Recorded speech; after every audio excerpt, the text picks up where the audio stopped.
हम लोग question number 21 discuss कर रहे थे पिछले लेक्चर में। तो क्वेश्चन नंबर 21 ये बनाया हुआ है। अरे बेटा, एनबीएस के बारे में एक बात याद रखना है। क्या चीज़?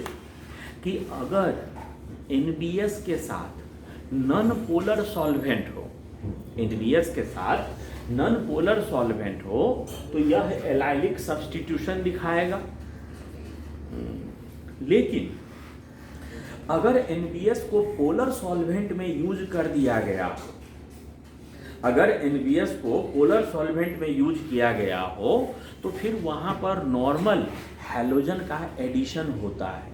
सुनो, इस क्वेश्चन 21 क्वेश्चन में अगर देखोगे तो एनबीएस का रिएक्शन करवाया गया है। NBS react in aqueous dimethyl sulphoxide, माने वो एक्वस मीडियम में रिएक्शन करवा रहा है। तो एक्वस मीडियम में वहां नॉर्मल हैलोजन का एडिशन होगा, ब्रोमीन का एडिशन होगा। तो यहाँ जो इंटरमीडिएट बनेगा वो इस तरह का पहले साइक्लिक इंटरमीडिएट बन जाएगा, और साइक्लिक इंटरमीडिएट बनने के बाद ज़्यादा अल्काइलेटेड जो सेंटर रहेगा वहाँ वाटर मॉलिक्यूल का अटैक होगा।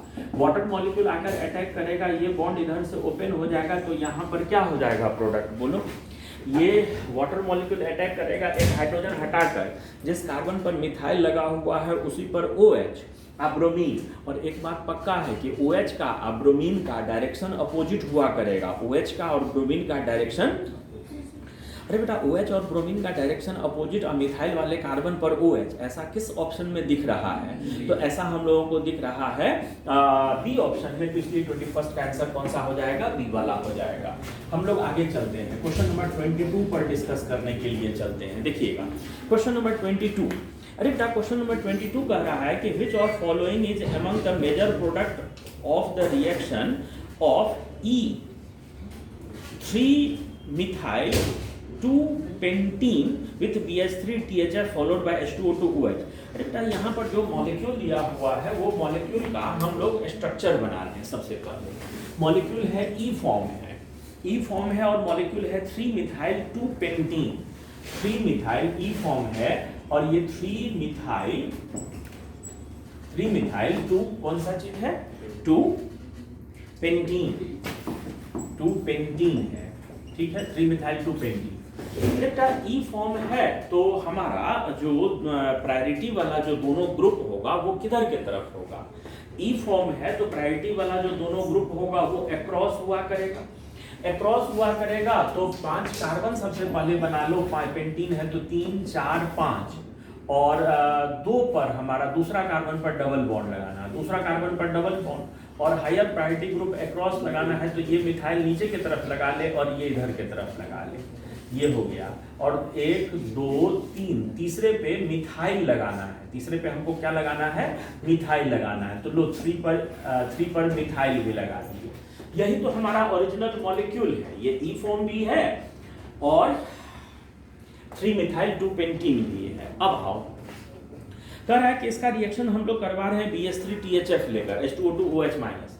अरे बेटा, इसका अगर हम लोग करवाएं क्या चीज? BH3 प्लस THF और H2O2 और OH, H2O2 plus OH minus के साथ, इसका हम लोग जानते हैं कि OH उस कार्बन पर जाएगा जहां पर हिंड्रेंस कम से कम है, एंटी मार्कोनिक एडिशन ना। तो इस कार्बन पर OH आ जाएगा। तो हमारा जो प्रोडक्ट हो जाएगा वो प्रोडक्ट कैसा हो जाएगा? ये प्रोडक्ट हो जाएगा CH3 CH2, ये C यहाँ लगा हुआ CH3, यह CH यहाँ लगा हुआ क्या चीज? OH, और यही तो हमारा प्रोडक्ट हो जाएगा। ये CH3 यही प्रोडक्ट हो जाएगा ना। हमारा जो प्रोडक्ट होना है वो प्रोडक्ट हो जाएगा क्या चीज? 2 पर OH और 3 पर मिथाइल लगा हुआ, anti Markovnikov addition of HNOH होता है। अब यहाँ पर जो जितना भी ऑप्शन दिया हुआ है उस ऑप्शन में से ये किसका प्रोजेक्शन, कौन सा प्रोजेक्शन इस मॉलिक्यूल को रिप्रेजेंट कर रहा है, हम लोगों को यही चुनना है। तो चलो देखते हैं हम लोग एक एक करके। अरे बेटा, एक एक करके अगर हम लोग देखें यहाँ पर जो प्रोडक्ट हो जाएगा उस चीज को एक एक देखें। एक बात सुनो, ये जो BH3-THF का जो एडिशन होता है ना वो सिन एडिशन होता है। BH3HF का जो एडिशन होता है वो कैसा एडिशन होता है? सिन एडिशन होता है। सिन एडिशन होता है ना। H3BH3 में ये जो एडिशन होता है वो कैसा एडिशन होता है?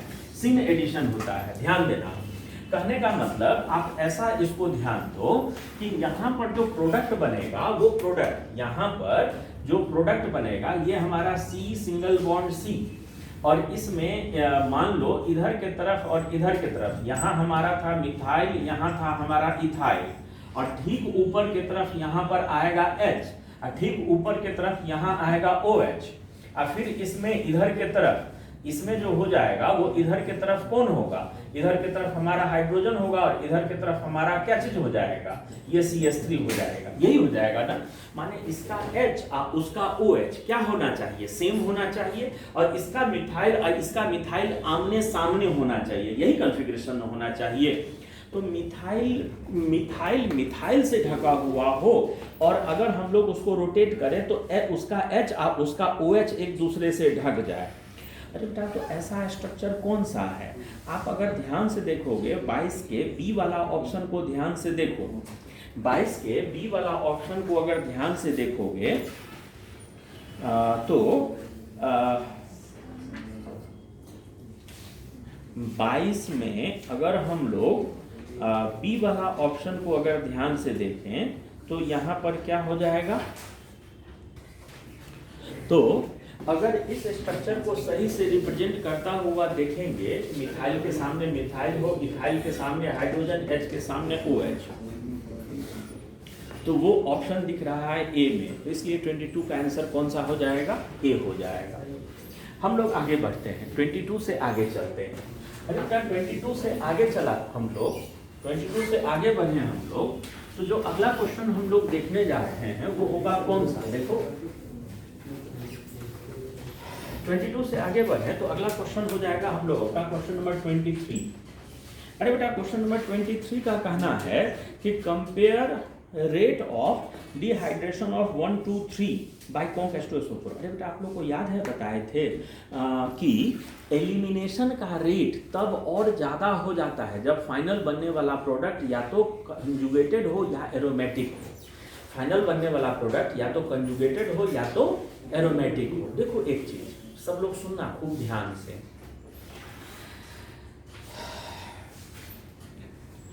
थर्ड वाला में अगर H+ आकर अटैक करे, थर्ड वाला ऑप्शन को देखना, थर्ड वाला में अगर H+ आकर अटैक करे, ठीक है, थर्ड वाला में अगर H+ आकर अटैक करे तो जिस कार्बन पर डबल बॉन्ड है वहीं पॉजिटिव चार्ज आएगा और वो कतई फेवरेबल कंडीशन ना है। अरे बेटा, पहले वाले में जो पॉजिटिव चार्ज आएगा वो पॉजिटिव चार्ज नीचे के डबल बॉन्ड के साथ और नीचे का डबल बॉन्ड रिंग के साथ कंजुगेशन में, दूसरे वाले में जो पॉजिटिव चार्ज आएगा वो रिंग के साथ कंजुगेशन में है, ठीक है। तो एक चीज तो पक्का है कि तीसरे वाले का रेट ऑफ एलिमिनेशन सबसे कम होगा, जल्दी एलिमिनेशन या तो पहले वाले का होगा या तो दूसरे वाले का होगा। लेकिन अब पहला दूसरा में एक में बेंजीन के तरफ कंजुगेशन है, एक में इधर कंजुगेशन है, जानते हो बेटा। इसमें अगर हम लोग देखेंगे तो पहले वाले का टोटल 7 रेजोनेटिंग स्ट्रक्चर, एक रेजोनेटिंग स्ट्रक्चर ज़्यादा बनेगा उसमें, जबकि दूसरे वाले में अगर हम लोग देखेंगे तो टोटल रेजोनेटिंग स्ट्रक्चर मात्र कितना बनेंगे, 6 बना करेगा।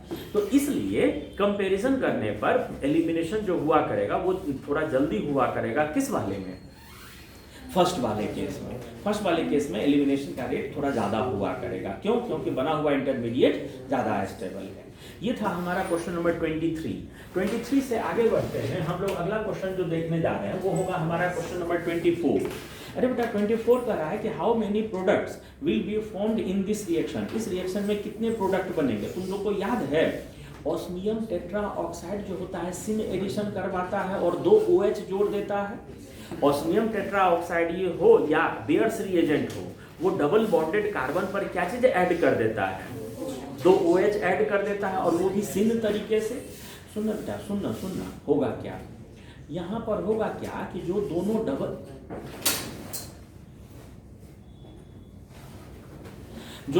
डबल बॉन्ड है उन डबल बॉन्डेड कार्बन पर या तो ऊपर के तरफ से या तो नीचे के तरफ से, यही होगा ना। दोनों OH जो आकर लगेगा या तो ऊपर के तरफ से आकर लगेगा या तो दोनों OH जो होगा वो किधर से आकर लगेगा, नीचे के तरफ से आकर लगेगा। तो 2 ही प्रोडक्ट बनेगा ना, प्रोडक्ट बहुत ज़्यादा नहीं बनेगा। जो दोनों एक्टिव सेंटर है, रिएक्शन के कारण उनके कोई नए स्ट्रक्चर, कोई नया रीअरेंजमेंट होगा क्या? वो तो जैसे हैं वैसे के वैसे ही रहेंगे। एडिशन तो डबल बॉन्ड पे होगा, और डबल बॉन्ड पर दो प्रोडक्ट बनेगा। ऊपर से आकर लगे तो एक अलग तरह का दिखेगा, और नीचे की तरफ से आकर लगे तो अलग तरह का। तो कितने वैरायटी के प्रोडक्ट बनेंगे? दो ही तरह के प्रोडक्ट बना करेंगे। एक बार इथाइल के तरफ से सिस हुआ करेगा, एक बार जो प्लेन के नीचे की तरफ दिया हुआ है मिथाइल के तरफ से सिस दिखेगा। तो इसमें दो ही प्रोडक्ट बना करेगा। ये था हमारा क्वेश्चन नंबर 24। अरे बेटा 24 के बाद हम लोग आगे बढ़ते हैं, वो क्वेश्चन हो जाएगा क्वेश्चन नंबर 25। देखो ना 25 क्वेश्चन जो है वो एक एलीन दिया हुआ है। इस तरह का चीज तुम लोग जानते हो। एक क्वेश्चन याद है 6 मेंबर साइक्लिक रिंग बनता था, पहले भी दिखाए थे। यहाँ पर एक C है, यहाँ H है, ये CH3 है, डबल बॉन्ड C, फिर डबल बॉन्ड C, और इस C के बाद यहाँ पर कितने कार्बन है? तो इस C में 2 ठो मिथाइल लगा हुआ है। यहाँ एक C है और इस C में 2 ठो मिथाइल लगा हुआ है, ये CH3 CH3, और फिर यहाँ पर एक और CH2 है, CH2 है, और फिर OH है। सुन बेटा, होगा यहाँ क्या? यहाँ पर एक बात समझना, यहाँ पर होगा क्या कि ब्रोमीन का एडिशन यहाँ भी हो सकता है, ब्रोमीन का एडिशन यहाँ भी हो सकता है। गौर करना, एकदम ध्यान से सुनना, सब लोग सामने देखते रहना। ब्रोमीन का एडिशन यहाँ भी हो सकता है, ब्रोमीन का एडिशन यहाँ भी हो सकता है। अरे बेटा, ब्रोमीन यहाँ आकर एक साइक्लिक इंटरमीडिएट बनाए, और ये OH आकर यहाँ अटैक करे या यहाँ अटैक करे, ठीक है? तो रिंग के अंदर एक डबल बॉन्ड बचा रहे, और ब्रोमीन का एडिशन अगर यहाँ पर हो, और ये OH अगर आकर यहाँ अटैक करे, तो अब रिंग में एक भी पाई बॉन्ड नहीं बचा रहेगा। लेकिन अगर रिंग में पाई बॉन्ड नहीं बचा रहे तो रिंग के बाहर एक पाई बॉन्ड दिखेगा। आप ऑप्शनों को ध्यान से देखो, रिंग के बाहर कहीं कोई पाई बॉन्ड नहीं बनाया है, तो इसका मतलब ए वाला जिस रिंग में डबल बॉन्ड नहीं है वो तो जिंदगी में नहीं होगा। हमको ऑप्शन सोचना है B C D में से कोई एक जिसमें रिंग के अंदर डबल बॉन्ड है, और रिंग के अंदर डबल बॉन्ड होने का मतलब एडिशन कहाँ हो रहा है? इधर वाले इसमें, ध्यान दिए। तो एडिशन जो हो रहा है वो इधर वाले इसमें एडिशन हो रहा है, यहाँ प्लस, ठीक है? अच्छा, ऑप्शन में सब 6 मेंबर रिंग है, तो हमको भी 6 मेंबर रिंग सोचना है। तो 6 मेंबर रिंग होगा तभी जब 1 2 3 4 5 6 ये लोन पेयर जाकर यहाँ अटैक करे, वो ब्रोमीन उधर आ जाएगा, तभी ना 6 मेंबर रिंग बनेगा, क्योंकि ऑप्शन में सारा 6। तो अब यहाँ पर बात ये है, कि 6 मेंबर रिंग होगा। आंसर हम लोगों को ना मिल गया। डबल बॉन्डेड कार्बनों में से ही एक पर ब्रोमीन लगा हुआ होगा, और जिस पर ब्रोमीन लगा हुआ होगा उसके बाद एक कार्बन पर मिथाइल, और मिथाइल वाले कार्बन के बगल में ऑक्सीजन, मिथाइल वाले कार्बन के बगल में ऑक्सीजन। तो कौन सा आंसर? आंसर हो जाएगा कौन सा? बी वाला। सही तो है, बी वाला हमारा आंसर हो जाएगा। ये था क्वेश्चन नंबर 25। इस तरह के क्वेश्चन तो अब बन जाने चाहिए। 25 से आगे बढ़ते हैं, हम लोग चलते हैं क्वेश्चन नंबर 26 में। अरे बेटा, ये हमको पिछले लेक्चर में भी ये चीज हमको बताने का मन था, लेकिन हम भूल गए थे। सुनना, ये बात हमको बताना है, ध्यान देना। अगर किसी कार्बन के पास 3 डिग्री हाइड्रोजन हो, सुन रहे हो ना सब लोग ध्यान से, ये हम नहीं बताया है लेक्चर में। अगर किसी कार्बन के पास 3 डिग्री का हाइड्रोजन हो, फाइन, और उसको अगर हम लोग बहुत कम टेम्परेचर पर HF से रिएक्शन करवा दें, लो टेम्परेचर होना चाहिए और HF होना चाहिए, लो टेम्परेचर होना चाहिए, HF होना चाहिए। तो ये HF क्या करता है? 3 डिग्री में से हाइड्रोजन को छीनकर हाइड्रोजन बॉन्ड बनाने के लिए वो H+ के रूप में उसको निकाल लिया, और H+ के साथ फ्लोरीन क्या बनाने लगता है? हाइड्रोजन बॉन्ड बनाने के पर्पज से लेकर चले जाता है, माने 3 डिग्री वाले कार्बन को कार्बोकेटायन में बदल देता है। कौन? HF, लो टेम्परेचर पर। तो ये इस तरह के कार्बोकेटायन में बदल जाएगा, ये बदल जाता है इस तरह के कार्बोकेटायन में। ये कहीं लिख लेना, ये चीज हम नहीं बताया है पढ़ाते समय, ठीक है? अब यहाँ तक बात है कि इसको कह रहा है कि रिएक्शन करवा दिए हैं किसी अल्कीन के साथ, इसका रिएक्शन करवा दिए हैं क्या चीज के साथ? सिंपल। यहाँ क्या होगा? ये 3 डिग्री का कार्बन किसी एक पर आकर अटैक करेगा, दूसरे पर पॉजिटिव चार्ज आ जाएगा। ये कैसा दिखेगा? देखो तो ध्यान, सामने ही बना रहे तो ज्यादा उत्तम होगा। कैसा होगा? उत्तम होगा। ये आकर अटैक किया इस CH2 पर, जिसके कारण उसके बगल वाले कार्बन पर कैसा चार्ज आ गया? Positive charge. अरे बेटा, अभी इस कार्बोकेटायन में हाइपर कंजुगेटिव हाइड्रोजन की संख्या कितनी है? 2। अगर यहाँ का हाइड्रोजन वहां शिफ्ट हो जाए तो हाइपर कंजुगेटिव इसमें कितना हो जाएगा? 3 प्लस एक इंडक्टिव इफेक्ट भी। तो इसमें पहला हाइड्रोजन का शिफ्टिंग होगा, पहला हाइड्रोजन का शिफ्टिंग होगा तो ये कैसा दिखेगा? ये CH+ और ये CH3, और इत्थे ये मिथाइल, इत्थे ये मिथाइल, इत्थे ये मिथाइल। अब यहाँ मिथाइल शिफ्टिंग का चांस बन रहा है कि नहीं बन रहा है? देखो तो पहला बार शिफ्टिंग से स्टेबिलिटी बढ़ना था, बढ़ गया। क्या अभी एक शिफ्टिंग और हो जाए तो स्टेबिलिटी और ना बढ़ जाए? ये मिथाइल यहाँ जाए प्लस यहाँ आ जाए तो हाइपर कंजुगेटिव तो एकदम। तो यहाँ पर ये CH3 क्या हो रहा है? आपकी बात क्या करने जा रहे हैं? मिथाइल शिफ्ट करवाने जा रहे हैं। ये प्लस, ये CH और यहाँ दो, एक पहले से एक अभी अभी जो आया है ये, और ये कार्बोकेटाइन अब क्या करेगा? यह कार्बोकेटाइन अब यहाँ का हाइड्रोजन हटा के यहाँ डबल बॉन्ड ला देगा। अरे बेटा कौन सा प्रोडक्ट बोलना? यहाँ पर जो प्रोडक्ट बन गया है हमारा वो कौन सा प्रोडक्ट हो जाएगा? तो आंसर हो जाएगा वो बी वाला हो जाएगा। तो वो बात अगर आप लोग लिखना चाहते हैं तो सभी लोग। अरे बेटा क्वेश्चन नंबर 27 जो है सामने में, क्वेश्चन नंबर 27 जो है सामने में, उसमें कह रहा है कि एक 5 मेंबर्ड रिंग है और 5 मेंबर्ड रिंग में 27 जो क्वेश्चन सामने में है, एक 5 मेंबर्ड रिंग है, ये डबल बॉन्ड है और फिर यहाँ पर 2 मिथाइल लगा हुआ है। ऐसा मॉलिक्यूल दिया हुआ है, कह रहा है कि इसको H+ के प्रेजेंस में रीअरेंज करवाएंगे तो क्या होगा? आसान है, आप लोग कर सकते हैं। H+ के प्रेजेंस में रीअरेंज करवाएंगे तो ये बताओ यहाँ कार्बोकेटाइन ज्यादा स्टेबल कि ऊपर का? On the basis of hyper conjugative hydrogen ऊपर वाला कार्बोकेटाइन ज्यादा स्टेबल है। तो ऊपर वाला कार्बोकेटाइन अगर ज्यादा स्टेबल हो, ये CH3 और यहाँ पर ये 5 मेंबर रिंग। अरे बेटा 5 मेंबर रिंग के बाहर वाले कार्बन पर प्लस हो, हम लोग जानते हैं यहाँ पर शिफ्टिंग होगा 6 मेंबर रिंग। तो सबसे पहले एक सुंदर सा 6 मेंबर रिंग बना दिया करना। और 6 मेंबर रिंग में होगा क्या चीज? ये वाला बॉन्ड मान लो यहाँ शिफ्ट हो गया, जिस कार्बन पर 2 मिथाइल जस्ट उसके बगल में प्लस चार्ज लगा देना है, जिस कार्बन पर 2 मिथाइल उसके बगल वाले कार्बन पर ये पॉजिटिव चार्ज लगा देना है। ठीक है, अब क्या करना है? अब देखो यहाँ पर क्या होगा, यहाँ पर फर्दर को शिफ्टिंग होगा कि नहीं होगा? बिल्कुल होगा शिफ्टिंग। ये मिथाइल अगर वहां चल जाए तो स्टेबिलिटी बढ़ने का चांस है। यहाँ पर अगर ये मिथाइल यहाँ आता है, एक मिथाइल, तो यहाँ क्या हो जाएगा देख तो, तब पुराना वाला मिथाइल के पास प्लस और नया वाला मिथाइल जहाँ आया है वहाँ ये खत्म। अरे बेटा अब ये शिफ्टिंग ये ऐसा चीज बन गया। अच्छा, कार्बोकेटाइन को अगर हीट कर दें तो फिर से एलिमिनेशन हो जाएगा, उसमें एलिमिनेशन होगा। ये प्लस चार्ज कहाँ का हाइड्रोजन हटा के डबल बॉन्ड बनेगा? तो डबल बॉन्ड तो वहीं से हटेगा ना जहाँ से बना डबल बॉन्ड ज्यादा स्टेबल हो। तो डबल बॉन्ड यहीं से बना होगा, क्योंकि ये डबल बॉन्ड में हाइपर कंजुगेटिव हाइड्रोजन काफी ज्यादा मैक्सिमम है। तो इसलिए जो हमारा फाइनल एल्कीन हो जाएगा ये वाला, ऐसा प्रोडक्ट आप लोग ढूंढ लो, वो हमारा आंसर हो जाएगा जो भी है। हम आगे बढ़ते हैं। अरे अगला क्वेश्चन जो हम लोग देखने जा रहे हैं वो 27 के बाद क्वेश्चन नंबर 28 है। 28 क्वेश्चन अगर देखोगे तो एक हमारा साइक्लोहेक्साइल इथाइल अल्कोहल है। ये साइक्लोहेक्साइल में ये 2 कार्बन और ये OH है। कह रहा है कि इसको हम H+ के साथ हीट कर दें तो बताइए कौन सा अल्कीन बनेगा? बेटा इसको H+ के साथ अगर हीट कर देंगे हम लोग तो सबसे पहले ये कार्बोकेटाइन बन जाएगा और उसमें शिफ्टिंग होगा, फिर ये कार्बोकेटाइन बन जाएगा। बेंजीन नहीं है ये, तो उसको रेजोनेंस के द्वारा स्टेबल करें। ये शुरुआती कार्बोकेटाइन और फिर यहाँ का हाइड्रोजन यहाँ, तो ये वाला कार्बोकेटाइन, ये कार्बोकेटाइन। ठीक है, अब ये बताओ 6 मेंबर रिंग में तो ये 7 मेंबर पे नहीं बदलने जा रहा है, क्योंकि ये अपने आप में बहुत स्टेबल है। तो यहीं अब एलिमिनेशन होगा। एलिमिनेशन में इधर का हाइड्रोजन हटाएगा, किधर का हाइड्रोजन हटाएगा? इधर का हाइड्रोजन हटाएगा, तो जो हमारा फाइनल एल्कीन बन जाएगा वो फाइनल एल्कीन कौन सा हो जाएगा? ये, और यहाँ वाले कार्बन पर ये इधर की तरफ एक मिथाइल, ये ना हमारा फाइनल एल्कीन हो जाएगा। देखो ना, हमको लगता है ऐसा कहीं ना कहीं होगा। जो भी है, हम अगला क्वेश्चन देखने जा रहे हैं। ये था हमारा क्वेश्चन नंबर 28। अरे बेटा 28 से आगे बढ़ते हैं हम लोग। जो अगला क्वेश्चन देखने जा रहे हैं वो होगा हमारा क्वेश्चन नंबर 29।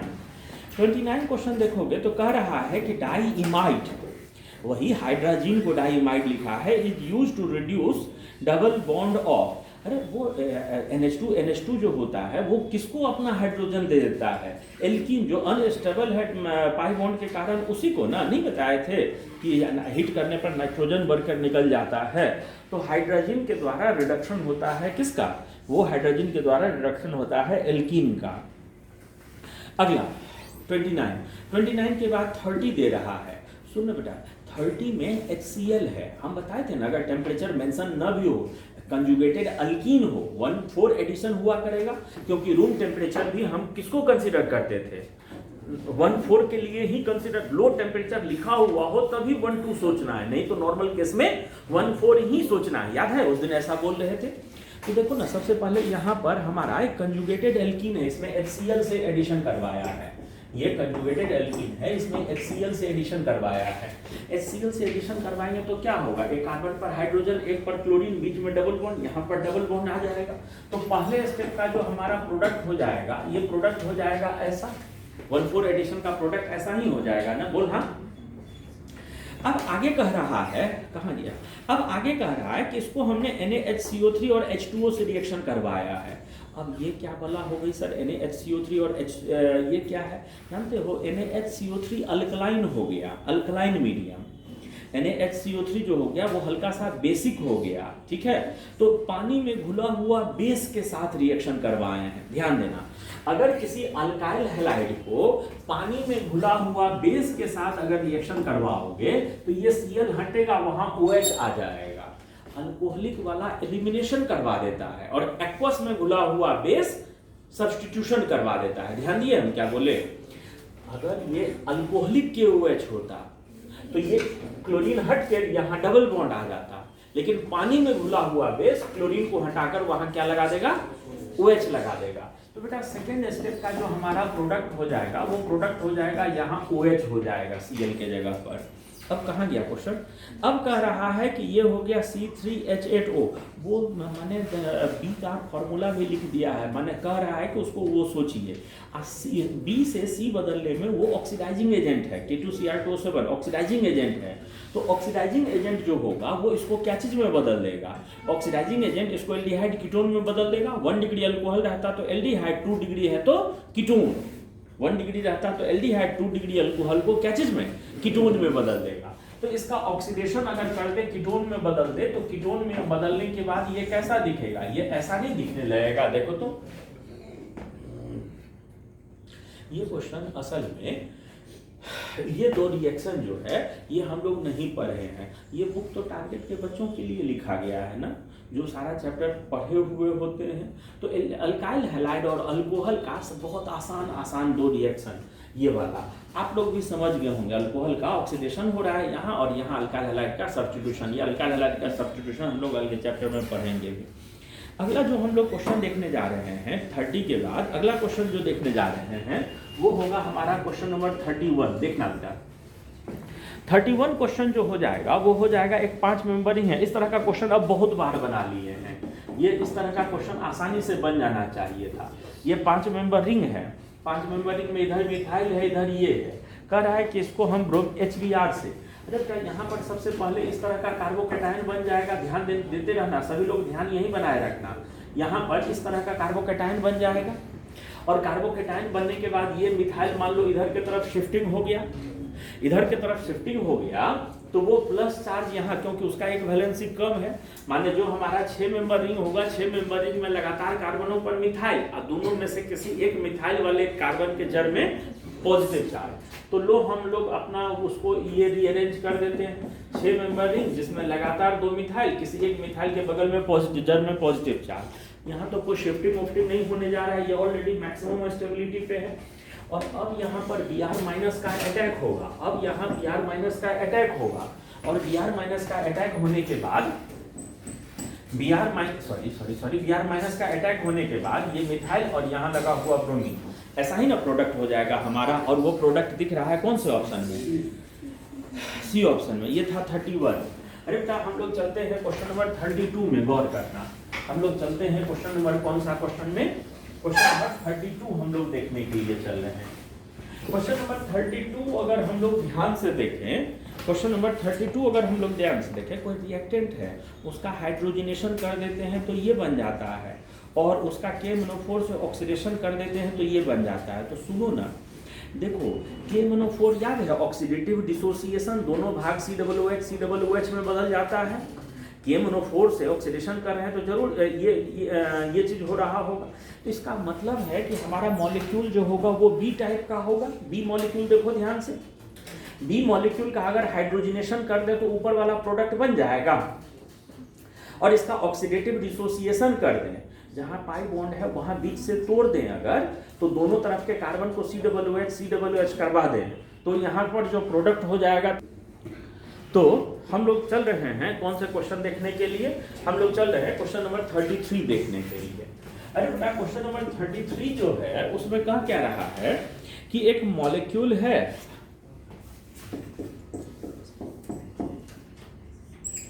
ये है यहाँ OH, ठीक है, इसको रिएक्शन करवा रहा है ऑस्मियम टेट्राऑक्साइड के साथ, ऑस्मियम टेट्राऑक्साइड के साथ रिएक्शन करवा रहा है, तो यहाँ पर क्या बनेगा। अरे बेटा जानते होगा क्या चीज यहाँ पर एक चीज तो पक्का है ना कि ऑस्मियम टेट्राऑक्साइड जो है उसको 1,2 डायोल में बदल देगा। ऑस्मियम टेट्राऑक्साइड जो है वो उसको बदल देगा क्या चीज में, 1,2 डायोल में। और सुनो, ऑस्मियम टेट्राऑक्साइड एक साइक्लिक इंटरमीडिएट बनाता है। ऑस्मियम टेट्राऑक्साइड का जब एडिशन होता है तो double bonded carbon double bonded पर ये ऑस्मियम टेट्राऑक्साइड आकर क्या करता है, एक साइक्लिक इंटरमीडिएट बनाता है। ये इधर से आकर, ये याद है आया, ये इधर से साइक्लिक इंटरमीडिएट बनाता है। अरे बेटा तो ये किधर से अप्रोच करे, ये अगर अप्रोच करना है कार्बन के तरफ तो उधर से अप्रोच करेगा जिधर से कोई हिंड्रेंस नहीं है। जैसे मान लो एक चीज सिस्टम मानना, एक चीज मानना सब लोग, जैसे मान लो ये 2 कार्बन डबल बॉन्ड कार्बन है, ठीक है, और एक कार्बन में क्या है कि ऊपर के तरफ यहां पर मान लो लगा हुआ है OH, ठीक है, यहां पर क्या लगा हुआ है, या एक कार्बन बाद मान लो ऊपर के तरफ लगा हुआ है, यहाँ डबल बॉन्डेड कार्बन तो कुछ नहीं है, लेकिन एक कार्बन बाद मान लो ऊपर के तरफ OH लगा हुआ है। तो ऑस्मियम टेट्राऑक्साइड मैक्सिमम क्या चाहेगा कि हम किधर से जाकर अप्रोच करें, जिधर OH लगा हुआ है उसके अपोजिट, ताकि उसको हिंड्रेंस बिल्कुल ना हो। तो यहाँ पर जो मेजर प्रोडक्ट होगा, जो दोनों OH लगा हुआ होगा, उस OH के बिल्कुल अपोजिट डायरेक्शन से होगा। इसीलिए हमारा जो 12:1 दे रहा है, तो 12:1 में ज्यादा परसेंटेज हुआ करेगा किसका, ज्यादा परसेंटेज हुआ करेगा A वाले का, कम परसेंटेज हुआ करेगा B वाले का, लेकिन दोनों एक तरफ से लगेगा, ये तो पक्का है। ये था क्वेश्चन नंबर 33 के बाद आगे बढ़ते हैं, हम लोग चलते हैं क्वेश्चन नंबर 34 देखने के लिए। अरे बेटा क्वेश्चन नंबर 34 देखने के लिए चले तो हमारा क्या है, एक मॉलिक्यूल दिया हुआ है PHCH, एक मॉलिक्यूल दिया हुआ है जिसमें ये बेंजीन रिंग है, ये CH डबल बॉन्ड CH और फिर से एक बेंजीन रिंग है, ठीक है, और इसको कह रहा है हम लोग क्या, कौन सा एडिशन रिएक्शन में भेज रहे हैं, इसको कह रहा है पहले ब्रोमिनेशन कीजिए और फिर 2 मोल Na। अरे बेटा इसका ब्रोमिनेशन करेंगे अगर हम लोग तो दोनों कार्बन पर ब्रोमीन आ जाएगा, PHCH ये Br और फिर CH ये Br और फिर PH। तो लोग अल्काइन के प्रिपरेशन में बताए थे, याद है कि एक ही बार सोडामाइड ले लो, एक ही बार सोडामाइड ले लो तो भी एलिमिनेशन हो सकता है, 2 मोल 2 स्टेप डिहाइड्रोहेलोजिनेशन हो सकता है। 1,2 डाइहैलाइड को अगर शुरू से ही हम लोग NaNH2 से रिएक्शन करवा दें तो ये क्या चीज में बदल देगा, अल्काइन में। ये 1 मोल यहाँ का ब्रोमीन यहाँ का हाइड्रोजन, दूसरा मोल यहाँ का ब्रोमीन यहाँ का हाइड्रोजन, इसको क्या चीज में बदल देगा, अल्काइन। इसको अगर अल्काइन में बदल दे तो जो हमारा अल्काइन हो जाएगा वो इस तरह का अल्काइन हो जाएगा, PHC ट्रिपल बॉन्ड CH। अब आगे क्या कह रहा है, अब आगे कह रहा है कि इसका Lindlar's catalyst PD plus CaCO3 से, इसका लिंडलर्स कैटलिस्ट से पार्शियल हाइड्रोजनेशन, लिंडलर्स कैटलिस्ट से पार्शियल हाइड्रोजनेशन कहने का मतलब क्या चीज, सिस अल्कीन। तो यहाँ जो हमारा फाइनल प्रोडक्ट हो जाएगा उसमें सिस अल्कीन हो जाएगा, ये H, ये देखना आंसर देखना। आगे बढ़े तो ये था हमारा क्वेश्चन नंबर 34। हम लोग चल रहे हैं क्वेश्चन नंबर 35 डिस्कस करने के लिए, हम लोग चल रहे हैं डिस्कस करने के लिए क्वेश्चन नंबर कौन सा, तो क्वेश्चन नंबर 35 डिस्कस करने के लिए चल रहे हैं। देखना बेटा 35 क्वेश्चन कह रहा है कि ये अल्कीन है, इसको MMPP, तुम लोग को बताया था ना, मैग्नीशियम मोनोपेरोक्सीथैलेट होता है MMPP, और ये क्या करता है, डबल बॉन्डेड कार्बन को इपॉक्साइड में बदल देता है, डबल बॉन्डेड कार्बन को इपॉक्साइड में। अब एक बार ध्यान दो, MMPP में लिखा हुआ है 1 इक्विवेलेंट और मॉलिक्यूल में 2 डबल बॉन्ड है, तो अब हमको डिसाइड बस इतना ही करना है कि दोनों में से कौन सा डबल बॉन्ड इपॉक्साइड में बदलेगा। ए वाला ऑप्शन में उधर वाला बदला है, देखो जब तक हाइड्रोलिसिस नहीं करेंगे तब तक वो OH में नहीं जाएगा, MMPP उसको सिर्फ इपॉक्साइड में बदल देगा। और तुम लोग को बताए थे कि जो परऑक्सी एसिड होता है ना, वह ज्यादा अल्काइलेटेड डबल बॉन्ड को इपॉक्साइड में जल्दी बदलता है, ज़्यादा अल्काइलेटेड को जल्दी बदलता है इपॉक्साइड में, याद आया? तो ज़्यादा अल्काइलेटेड को अगर जिसमें अल्फा हाइड्रोजन ज़्यादा है उसको जल्दी बदलेगा, तो जल्दी बदलेगा तो फिर हमारा आंसर कौन सा हो जाएगा? बी वाला हो जाएगा। ठीक है, हम आगे बढ़ते हैं। ये 35 से आगे बढ़ा जाए तो अगला क्वेश्चन जो हम लोगों का है वो है 36। अगला क्वेश्चन जो है वो है 36। अरे 36 में क्वेश्चन देखो, दो इसमें भी यहाँ भी मॉलिक्यूल में 2 डबल बॉन्ड है और MCPV मेटाक्लोरोपरबेंजोइक एसिड, ये भी एक परऑक्सी एसिड है। परऑक्सी एसिड है तो ये भी दोनों में से किस डबल बॉन्ड को रिएक्शन करेगा, इपॉक्साइड में बदलेगा? बोल। जिसमें ज्यादा अल्फा हाइड्रोजन है, अल्फा हाइड्रोजन है माने कहाँ? ऊपर में, जो ऊपर वाले चेन में जो है वही ना। तो इसका आंसर कौन सा हो जाएगा 36 का? 36 का आंसर जो हो जाएगा वो बी। याद रहा कौन सा लाइन? कि परऑक्सी एसिड जो होता है वो इपॉक्साइडेशन करता है उस डबल बॉन्ड पे जो जिसके पास ज्यादा अल्फा हाइड्रोजन है। 36 के बाद 37 देख रहे हैं। अरे बेटा 37 क्वेश्चन, ध्यान सबका यहीं पर। 37 क्वेश्चन में है क्या कि जो रिएक्शन हो रहा है ना, कहने का मतलब कोई एल्कीन को ऑस्मियम टेट्राऑक्साइड के साथ रिएक्शन करवाते हैं तो जो इंटरमीडिएट बनता है वही इंटरमीडिएट बनाकर सब कुछ दे रहा है। कह रहा है कि द प्रोडक्ट ए इज अरे बेटा इसका जब हम लोग हाइड्रोलिसिस कर लेंगे तो क्या होगा? ये ऑस्मियम का जो मॉलिक्यूल है वो निकल जाएगा और ऊपर में दोनों, जिस कार्बन पर मिथाइल है 5 मेंबर रिंग में, दोनों जगह OH लगा हुआ रह जाएगा और दोनों OH सेम डायरेक्शन से लगा हुआ रह जाएगा। यही होता है ना। ध्यान दिए हम क्या बोल रहे हैं? देखो जैसे मान लो, ध्यान देना सब लोग सामने, जैसे मान लो एक जगह ये 5 मेंबर रिंग है, खूब ध्यान से सुनना। एक 5 मेंबर रिंग है, यहाँ डबल बॉन्ड है, यहाँ 2 मिथाइल है। इसको अगर ऑस्मियम टेट्राऑक्साइड से रिएक्शन करवाएंगे तो जो इंटरमीडिएट बनेगा वो इंटरमीडिएट तो ऐसा ही होगा ना, ये इधर डबल बॉन्ड, ये इधर डबल बॉन्ड। और ऑस्मियम टेट्राऑक्साइड को पिरिडीन लिक्विड में घोले रहते हैं। कौन सा लिक्विड में? पिरिडीन। तो पिरिडीन इसके साथ असल में कॉम्प्लेक्स बनाए रहता है, तो वो भी ये दिखा दिया है बच्चों को कंफ्यूज करने के लिए। ये पिरिडीन मॉलिक्यूल है, पिरिडीन मॉलिक्यूल इसके साथ ये बनाए हुए हैं, रहने दो, उसका कोई यूज ना है। अरे बेटा ये इंटरमीडिएट बनने के बाद अगर हाइड्रोलिसिस करते थे तो याद है क्या होता था? ये निकल जाता था H2OSO4 बनने के लिए ऑस्मिक एसिड, लेक्चर में बताए हुए हैं, और 2 OH लेकर, 2 हाइड्रोजन लेकर ये और ये इधर निकल जाता था क्या बनने के लिए? अल्कोहल। और वो इस रिएक्शन का खासियत क्या है कि दोनों का दोनों OH जो होता था वो सेम तरीके से हुआ करता था, दोनों का दोनों OH एक ही डायरेक्शन से हुआ करता है। तो इसलिए हमारा आंसर कौन सा हो जाएगा? 37 का बी हो जाएगा। 38 देखना सब लोग, क्वेश्चन नंबर हम लोग 38 देख रहे हैं। अरे बेटा क्वेश्चन नंबर 38 अगर देखा जाए, क्वेश्चन नंबर अगर 38 हम लोग देखें तो 38 क्वेश्चन का कहना क्या है कि एक टॉलिन है, एक मॉलिक्यूल हमारा टॉलिन है, ये CH3 है और इसको रिएक्शन करवाया गया है क्या चीज के साथ? तो CBrCl3, C के साथ एक ब्रोमीन है और 3 वैलेंसी से Cl है। सुनो ना बेटा, अगर इन लोगों को हम लोग लाइट के प्रेजेंस में रख दें, खूब ध्यान से सुनना, यहाँ 2 ऑप्शन है, अच्छे से सुनना सब लोग, सामने देखना।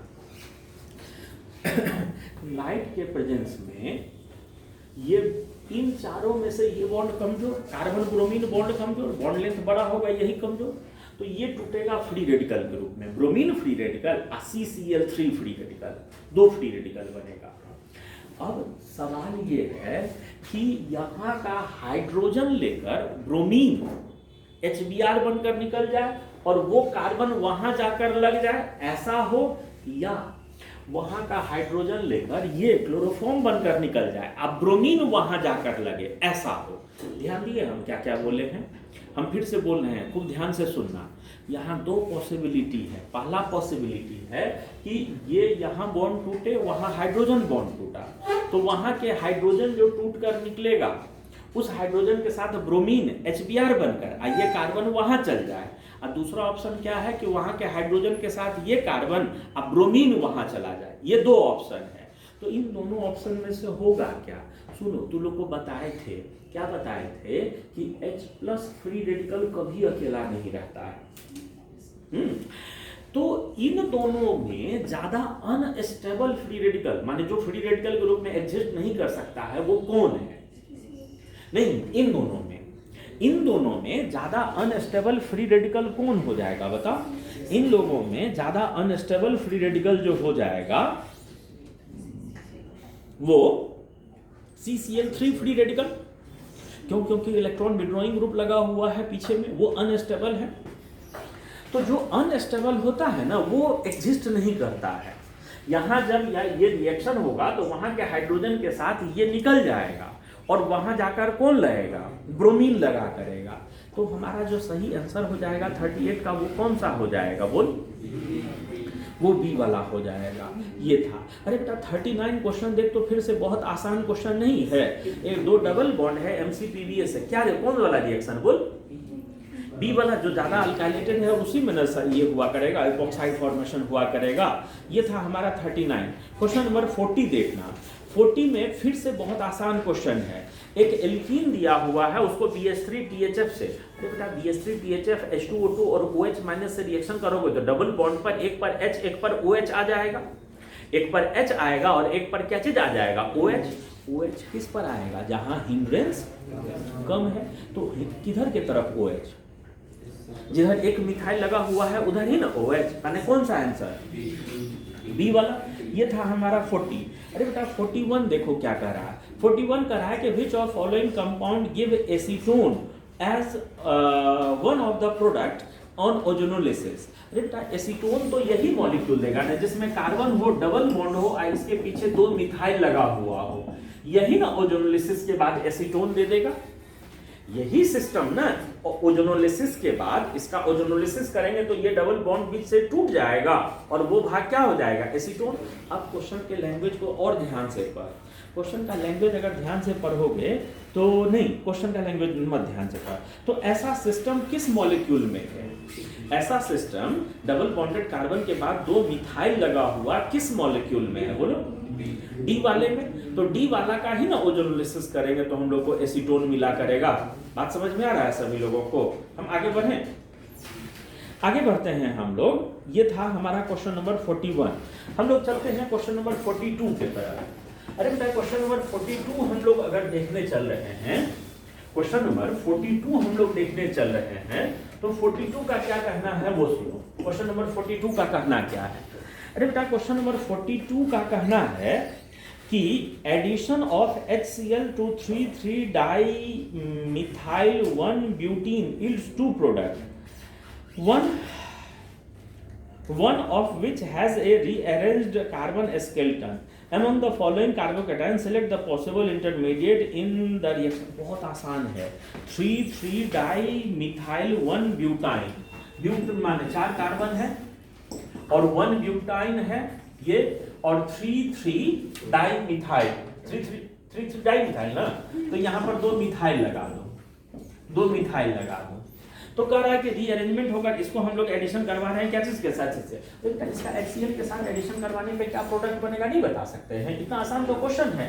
इसमें अगर शुरू में करवाएंगे हम लोग तो ये कार्बोकेटाइन बन जाएगा, ये कार्बोकेटाइन बन जाएगा और फिर ये वाला मिथाइल का शिफ्टिंग यहाँ पर। तो हमारा ये मिथाइल के शिफ्टिंग के बाद का जो प्रोडक्ट हो जाएगा वो प्रोडक्ट कैसा हो जाएगा? ये CH3 यहाँ प्लस ये दोनों ये CH3 और फिर यहीं पर ना Cl माइनस आकर अटैक करके फाइनल प्रोडक्ट बना लेगा। तो नहीं, हमको खाली कार्बोकेटाइन बताना है कि कार्बोकेटाइन कौन सा बनेगा। तो जो कार्बोकेटाइन बनेगा वो कार्बोकेटाइन कौन सा? शुरुआती और बाद का कार्बोकेटाइन बोलो ना, 2 और 4, यही ना बनेगा। ध्यान दे, ये था हमारा क्वेश्चन नंबर कौन सा? ये था हमारा क्वेश्चन नंबर 42 था। हम लोग देखते हैं 43 भी देख ही लेते हैं।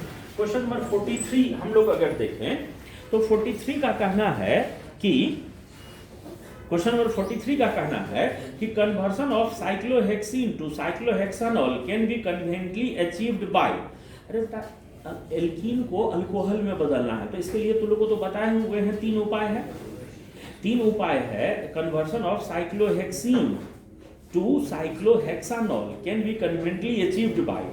तो इसको या तो हाइड्रोबोरेशन ऑक्सीडेशन कर दो, हाइड्रोबोरेशन ऑक्सीडेशन ही ना करेंगे हम लोग, खाली हाइड्रोबोरेशन और हाइड्रोलिसिस नहीं, हाइड्रोबोरेशन हाइड्रोलिसिस से नहीं होगा, हाइड्रोबोरेशन ऑक्सीडेशन होता है ना, जो एल्कीन को अल्कोहल में बदलता है, याद है? वो रिएक्शन का नाम यही बोला करते थे ना, हाइड्रोबोरेशन ऑक्सीडेशन। ठीक है, तो आंसर इसका 43 का आंसर कौन सा हो जाएगा? सी। अल्कीन को अल्कोहल में 3 रिएक्शन के द्वारा बदल सकते थे। पहला रिएक्शन होता था एसिड कैटेलाइज्ड हाइड्रेशन, दूसरा होता था हाइड्रोबोरेशन ऑक्सीडेशन जो अभी सामने था, तीसरा ऑक्सीमर्क्यूरेशन डीमर्क्यूरेशन। तीसरा होता था कौन सा रिएक्शन? ऑक्सीमर्क्यूरेशन डीमर्क्यूरेशन हुआ करता था। ठीक है, यही तीनों रिएक्शन हुआ करता था। आगे बढ़ते हैं, ये कौन सा क्वेश्चन था बोल? 43 44 दो क्वेश्चन और 44 देख लेते हैं। अरे बेटा 44 कह रहा है कि ट्रांस साइक्लोहेक्सेन है 1,2-डायोल can be obtained by reaction of cyclohexane with, सुनो ना, सुनो, साइक्लोहेक्सेन है और साइक्लोहेक्सेन में कैसा एडिशन करवाना है? ट्रांस करवाना है। तो ट्रांस एडिशन जो होता है वो क्या चीज से होता है? परऑक्सी एसिड से होता है ना। एंटी एडिशन क्या चीज से होता है? परऑक्सी एसिड KMnO4 और osmium tetraoxide syn addition, peroxy acid hydrolysis क्या चीज? Anti addition, trans addition. आगे बढ़ते हैं 44 के बाद 45। अरे बेटा 45 कह रहा है कि bromination of E2 butene dioic acid gives, सुनो ध्यान से सभी लोग, यहाँ पर हमारा E वाला फॉर्म है और कौन वाला फॉर्म है? E वाला फॉर्म कौन सा है? किसका है? 2 ब्यूटीन डाइओइक एसिड, माने 4 कार्बन है, 4 कार्बन है और वो डाइओइक एसिड है, ये डाइओइक एसिड है और ई फॉर्म है। ई फॉर्म है माने कहने का मतलब ट्रांस वाला फॉर्म। ई फॉर्म है कहने का मतलब ट्रांस वाला फॉर्म हो गया। ये COOH और ये H और ये H। सुनना बेटा, इसका रिएक्शन क्या चीज से करवाने के लिए बोल रहा है? इसका रिएक्शन ब्रोमिनेशन, सुनो ब्रोमिनेशन। अच्छा देखो, ये परफेक्ट सिस या ट्रांस है कि नहीं? परफेक्ट ट्रांस है। ऐड होने वाला दोनों चीज भी सेम है, तो हम लोग वो जो 4 शब्द पढ़े थे वो चारों शब्द काम आएगा। याद है क्या बताए थे? ट्रांस में अगर एंटी एडिशन हो तो मेजो TAM CAR ऐसे बताए थे। तो ये ट्रांसफॉर्म है एंटी एडिशन, तो कौन सा शब्द काम आ जाएगा? TAM। ट्रांस में एंटी एडिशन हो तो क्या बन जाता है? ये मेसोफॉर्म बन जाएगा। यह जो प्रोडक्ट बन जाएगा वो क्या बन जाएगा? मेसोफॉर्म बना करेगा। और सुनो ना बेटा, सुनना सुनना सुनना सुनना, अब मेसोफॉर्म बनेगा तो मेसोफॉर्म का पहचान तो लोगों को बताए थे कि मेसोफॉर्म अगर होगा तो दोनों सेंटर का कॉन्फ़िगरेशन एक दूसरे का क्या हुआ करेगा? अपोजिट हुआ करेगा। तो यहाँ पर देखो, जिंदगी में कभी बी वाला आंसर हो पाएगा जिसमें 2 और 3 दोनों का RR है? देख, ठीक है, तो यहाँ पर आंसर डी वाला कभी हो पाएगा? रेसिनिक मिक्सचर ऑप्टिकली एक्टिव ही नहीं रहेगा, तो आंसर कौन सा हो जाएगा? ए वाला जो मेसोफॉर्म बना रहा है। तो यहाँ पर 45 का जो आंसर हो जाएगा वो कौन सा हो जाएगा? ए वाला हो जाएगा। उम्मीद है बात समझ में आ गया है सभी लोगों को। तो ये लेक्चर यहीं तक रखने देते हैं, इससे आगे का डिस्कशन अगले लेक्चर